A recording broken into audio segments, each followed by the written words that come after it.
ಕಾಂಗ್ರೆಸ್ನ ರಾಜ್ಯ ಉಸ್ತುವಾರಿ ರಣದೀಪ್ ಸುರ್ಜೇವಾಲಾ ಸದ್ಯ ಕರ್ನಾಟಕದಲ್ಲಿದ್ದಾರೆ. ಶಾಸಕರ ನೋವನ್ನ ಆಲಿಸ್ತಾ ಇದ್ದಾರೆ. ಶಾಸಕರು ಸುರ್ಜೇವಾಲಾ ಮುಂದೆ ಅಳಲು ತೋಡ್ಕೊಂಡಿದ್ದಾರೆ. ಸಚಿವರ ಕಾರ್ಯವೈಖರಿಯ ಬಗ್ಗೆ ತಮ್ಮ ಅಸಮಾಧಾನ ವ್ಯಕ್ತಪಡಿಸಿದ್ದಾರೆ. ಇನ್ನು ನಿಮ್ಮ ಆಕ್ಷೇಪಗಳು ಏನಿದ್ರೂ ಕೂಡ ಅದನ್ನು ಲಿಖಿತ ರೂಪದಲ್ಲಿ ಕೊಡಿ ಅಂತ ಸುರ್ಜೇವಾಲಾ ಸೂಚನೆಯನ್ನ ಕೊಟ್ಟಿದ್ದಾರೆ. ಸಚಿವರ ಕಾರ್ಯವೈಖರಿಯ ಬಗ್ಗೆ ಆಕ್ಷೇಪ ಎತ್ತಿದ್ದಾರೆ ಕೆಲ ಶಾಸಕರು. ಅದನ್ನ ರಿಟರ್ನ್ ಅಲ್ಲಿ ಕೊಡಿ ಅಂತ ಸುರ್ಜೇವಾಲಾ ಸೂಚನೆಯನ್ನ ಕೊಟ್ಟಿದ್ದಾರೆ. ಮೊನ್ನೆಯಿಂದಲೂ ಕೂಡ ಯಾವ ಶಾಸಕರು ಅಸಮಾಧಾನ ವ್ಯಕ್ತಪಡಿಸ್ತಾ ಇದ್ದಾರೋ ಅದು ಮೌಖಿಕವಾಗಿ ದಾಖಲಾಗ್ತಾ ಇಲ್ಲ, ಲಿಖಿತವಾಗಿ ದಾಖಲಾಗ್ತಾ ಇದೆ. ಸೊ ಬದಲಾವಣೆಯ ಮುನ್ಸೂಚನೆ ಏನಾದರೂ ಇದೆಯಾ ಇದರಲ್ಲಿ ಅನ್ನುವಂಥ ಪ್ರಶ್ನೆಯೂ ಕೂಡ ಮೂಡ್ತಾ ಇದೆ. ಇಷ್ಟು ದಿನ ಶಾಸಕರ ನೋವನ್ನ ಕೇಳೋ ಸಂದರ್ಭದಲ್ಲಿ ಮೌಖಿಕವಾಗಿ ಅವರ ನೋವಿಗೆ ಕಿವಿಯಾಗುವಂಥ ಕೆಲಸ ಅಷ್ಟೇ ಆಗ್ತಾ ಇತ್ತು. ಬಟ್ ಈಗ ಲಿಖಿತ ರೂಪದಲ್ಲಿ ಪಡ್ಕೊಳ್ತಾ ಇದ್ದಾರೆ, ರಿಟರ್ನ್ ಅಲ್ಲಿ ಕೇಳ್ತಾ ಇದ್ದಾರೆ.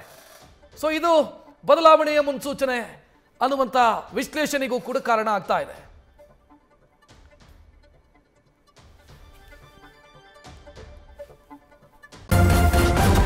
ನ್ಯೂಸ್ ಫಸ್ಟ್ ನಿರ್ಭೀತಿಯಿಂದ ನಿಮ್ಮ ಪರವಾಗಿ.